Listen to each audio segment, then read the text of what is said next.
भाइयों और बहनों, क्या आप जानते हो कि बाइबल में कम से कम 5 प्रकार की अन्य भाषा है। और आज हम उन्हीं 5 प्रकार की अन्य भाषा के बारे में बात करने जा रहे हैं। हम इस दुनिया में देखते हैं कि अन्य भाषा के बारे लोगों के पास बहुत ही ज्यादा कंफ्यूजन है, क्योंकि बाइबल के कुछ वचन है जब हम उन्हें रीड करते हैं तो हमें लगता है कि अन्य भाषा का वरदान सभी के लिए नहीं है। फॉर एग्जाम्पल, पहला कुरिन्थियों 12:30 में लिखा है कि क्या सभी अन्य भाषा में बोलते हैं। उस वचन के अनुसार अन्य भाषा का वरदान हर एक के लिए नहीं है, जबकि बाइबल के कुछ वचन है जो हमें क्लियरली बताते हैं कि अन्य भाषा का वरदान हर एक विश्वासी के लिए है। फॉर एग्जाम्पल, मरकुस 16:17 में यीशु मसीह कहते हैं कि विश्वासियों में ये चिन्ह होगा कि विश्वासी अन्य भाषा में बोलेंगे। तो वहां पर यीशु मसीह ने क्लियर कर दिया कि जो भी सुसमाचार पर विश्वास करेगा उसका एक ये चिन्ह होगा कि वो अन्य भाषा में बोलेगा, यानी ये गारंटी है कि उसके पास ये वरदान होगा। यदि आप इन 5 प्रकार की अन्य भाषा को समझ गए तो आपके सारे डाउट्स क्लियर हो जाएंगे।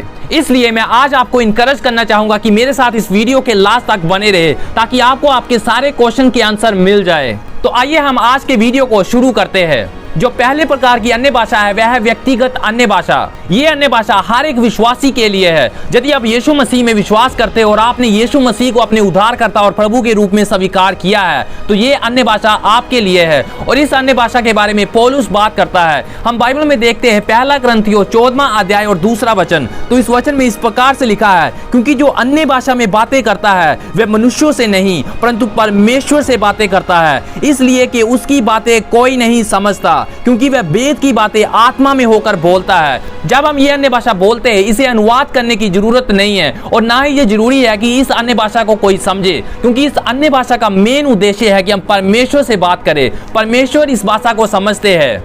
ये अन्य भाषा मनुष्यों से बात करने के लिए नहीं है, लेकिन परमेश्वर से बात करने के लिए है। ये अन्य भाषा हमें इसलिए दिया गया है ताकि हम परमेश्वर से ज्यादा बात कर सके, ताकि हम परमेश्वर के साथ अपने रिश्ते को और ज्यादा स्ट्रॉन्ग कर सके, ताकि हम परमेश्वर को और ज्यादा जानने पाए। और जब हम ये अन्य भाषा बोलते हैं तो हम डायरेक्टली परमेश्वर से बातें करते हैं। परमेश्वर से बात करने का मतलब है कि हम परमेश्वर से बात करते हैं और फिर परमेश्वर हमसे बात करते हैं, यानी हम परमेश्वर की आवाज को सुनते हैं और परमेश्वर हमारी आवाज को सुनते हैं। इसीलिए जब हम अन्य भाषा में प्रार्थना करते हैं तो हमारी आत्मा परमेश्वर के साथ कनेक्ट हो जाती है, और उस समय परमेश्वर की आवाज को सुनना हमारे लिए बहुत ही ज्यादा आसान हो जाता है। और इस अन्य भाषा का एक और उद्देश्य है कि ये अन्य भाषा हमारी आत्मा की उन्नति करती है। बाइबल में लिखा है कि जो अन्य भाषा में बोलता है वो अपनी ही उन्नति करता है। ये अन्य भाषा दूसरों की उन्नति के लिए नहीं है, लेकिन ये हमारी उन्नति के लिए है। जब हम ये अन्य भाषा बोलते हैं तो हम अपनी आत्मा का निर्माण करते हैं, हम अपनी आत्मा को और ज्यादा मजबूत बनाते हैं। ये वही अन्य भाषा है जिसके बारे में प्रभु यीशु ने मरकुस 16:17 में बात की कि विश्वासियों में ये चिन्ह होंगे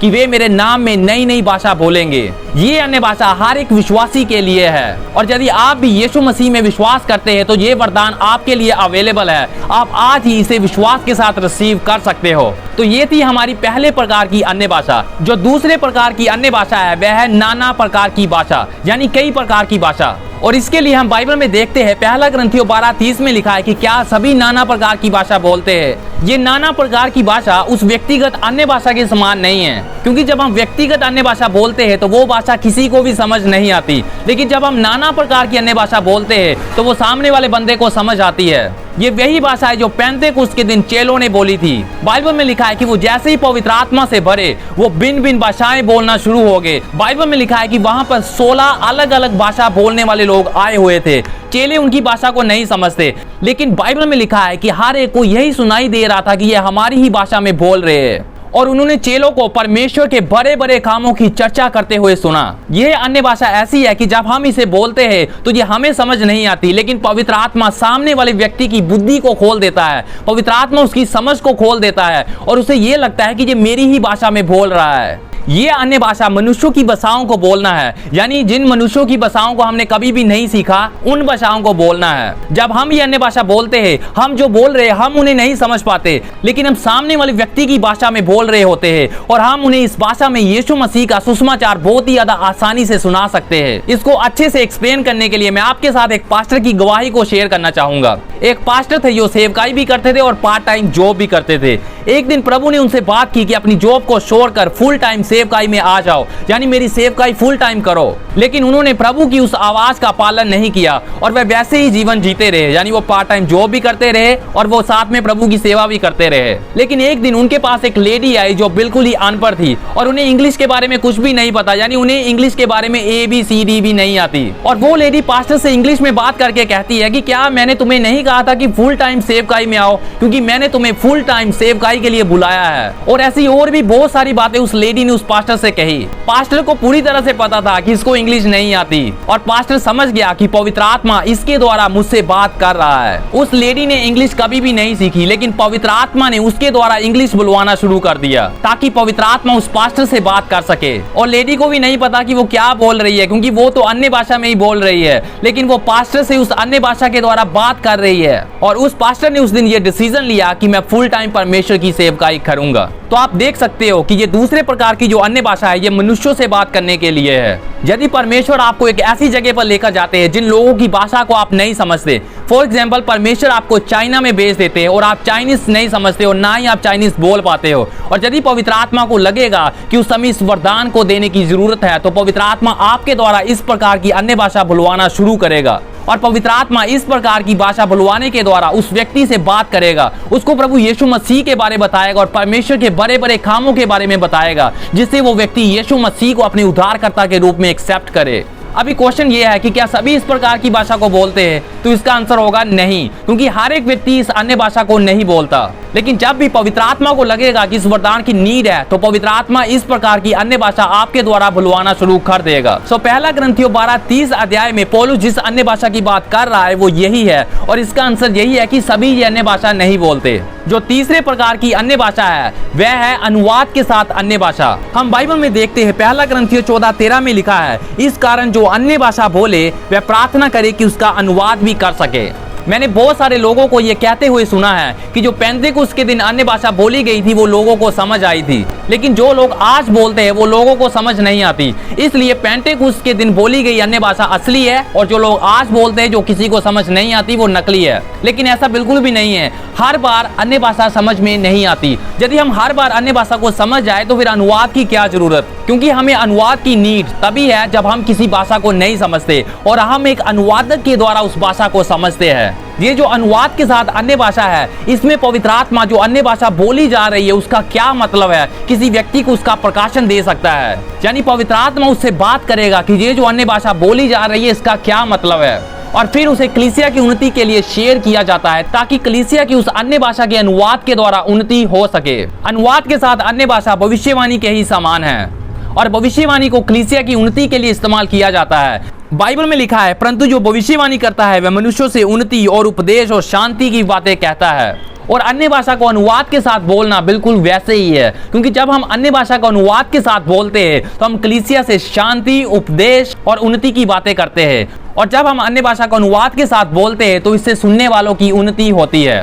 तो यदि आप अन्य भाषा बोलते हो तो आप परमेश्वर से प्रार्थना करें कि आप इसका अनुवाद भी कर सको, क्योंकि यदि आप अन्य भाषा बोलते हो और किसी को समझ नहीं आती तो उससे सिर्फ आपकी उन्नति होगी, लेकिन यदि आप उसका अनुवाद कर सको तो उससे सुनने वालों की उन्नति होगी। इसलिए आप अन्य भाषा के द्वारा अपनी उन्नति भी करें और दूसरों की उन्नति का भी एक कारण बन जाए। जो चौथे प्रकार की अन्य भाषा है वह है स्वर्गदूतों की भाषाएं। पहला ग्रंथियों 13:1 में लिखा है, यदि मैं मनुष्यों और स्वर्गदूतों की बोलियां बोलूं और प्रेम ना रखूं तो मैं ठनठनाता हुआ पित्तल और झनझनाती हुई जांच हूं। अभी यहाँ पर ध्यान दे, यहाँ पर जो कंटेक्स्ट है वो प्रेम है, यानी वचन हमें बता रहा है कि यदि हमारे अंदर प्रेम ही नहीं है तो चाहे हम मनुष्यों या स्वर्गदूतों की भाषाएं बोले तो उसका कोई भी फायदा नहीं है। प्रेम वरदानों से भरकर है, लेकिन इसका मतलब ये नहीं है कि हमें वरदानों की जरूरत ही नहीं है।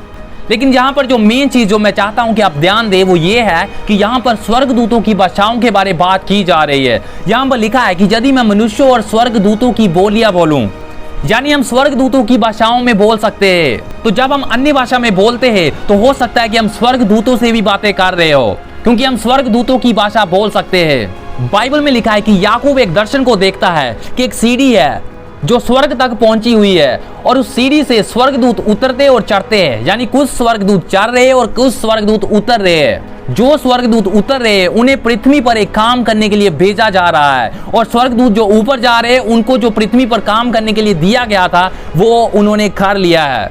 मुझे नहीं पता कि आप आत्मिक दुनिया में कितना जानते हैं, लेकिन आपको ये पता होना चाहिए कि हमारे आसपास जो आत्मिक दुनिया है वो इस नेचुरल दुनिया से ज्यादा रियल है।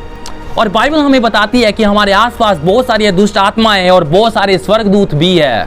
हम उन्हें अपनी नेचुरल आंखों से नहीं देख पाते, लेकिन इसका मतलब ये नहीं है कि वो नहीं है, वो वहीं पर है। बाइबल में लिखा है कि स्वर्गदूत उन लोगों की सेवा करने वाली आत्माएं हैं जो उद्धार पाने वाले हैं। और जो स्वर्गदूत इस पृथ्वी पर काम करने के लिए भेजे जा रहे हैं, हम नहीं जानते कि उन्हें किस काम के लिए भेजा गया है, लेकिन पवित्र आत्मा सब कुछ जानता है। और बाइबल में लिखा है कि जब हम अन्य भाषा में बोलते हैं तो वो बोलने के लिए शब्द हमें पवित्र आत्मा देता है। हमें नहीं पता कि स्वर्गदूतों का क्या काम है, लेकिन पवित्र आत्मा सब कुछ जानता है कि स्वर्गदूतों को इस पृथ्वी पर क्यों भेजा जा रहा है। तो पवित्र आत्मा हमारे द्वारा उन स्वर्गदूतों से बात करेगा और उन्हें काम करने की आज्ञा देगा, जिससे स्वर्गदूत जिस काम के लिए भेजे जा रहे हैं वो उन काम को पूरा कर पाएंगे। बाइबल में लिखा है कि जो परमेश्वर का भय मानते हैं उनके चारों ओर भी स्वर्गदूत है। लेकिन खुशखबरी ये है कि हम उन स्वर्गदूतों से बात कर सकते हैं। तो जब हम अन्य भाषा में बोलते हैं तो हम डायरेक्टली उन स्वर्गदूतों से बातें कर रहे हैं। जब आप अन्य भाषा में बोलते हो तो आत्मिक दुनिया में कुछ होना शुरू हो जाता है। हो सकता है कि आप इसे मत समझो, लेकिन इस दुनिया के शैतान और दुष्ट आत्माएं और स्वर्गदूत उस चीजों को समझते हैं, क्योंकि अन्य भाषा आपको डायरेक्टली सुपर नेचुरल रेल्म के साथ, अन्य भाषा आपको सुपर नेचुरल क्षेत्र के साथ कनेक्ट कर देती है, जिससे आप डायरेक्टली परमेश्वर और स्वर्गदूतों से बातें कर पाते हो। जो पांचवें प्रकार की अन्य भाषा है वह है इंटरसेशन प्रेयर, यानी मध्यस्थता की प्रार्थना। और इसके बारे में पौलुस रोमियो 8:26-23 में बात करता है। इसी रीति से आत्मा भी हमारी दुर्बलता में सहायता करता है, क्योंकि हम नहीं जानते कि प्रार्थना किस रीति से करना चाहिए, परंतु आत्मा आप ही ऐसी आहें भर भर कर जो बयान से बाहर है हमारे लिए विनती करता है। और मनो का जांचने वाला जानता है कि आत्मा की मनसा क्या है, क्योंकि वह पवित्र लोगों के लिए परमेश्वर की इच्छा के अनुसार विनती करता है। हमारी लाइफ में बहुत बार ऐसे समय आते हैं जब हमें नहीं पता कि क्या प्रार्थना करनी है। उस समय पवित्र आत्मा हमारी सहायता करता है कि किस चीज के लिए प्रार्थना करनी है। मुझे नहीं पता कि आप में से कितने लोगों ने यह अनुभव किया है। कई बार पवित्र आत्मा हमें किसी व्यक्ति के लिए बोझ देता है। हम उस बोझ को नहीं समझ पाते कि ये बोझ किस प्रकार का है। कई बार क्या होता है कि यदि कोई व्यक्ति किसी पेन में से होकर जा रहा है तो पवित्र आत्मा हमें वो सेम पेन महसूस कराता है, यानी जो पेन वो व्यक्ति महसूस कर रहा है पवित्र आत्मा वही पेन हमें महसूस कराता है, ताकि हम उसके लिए प्रार्थना कर सके।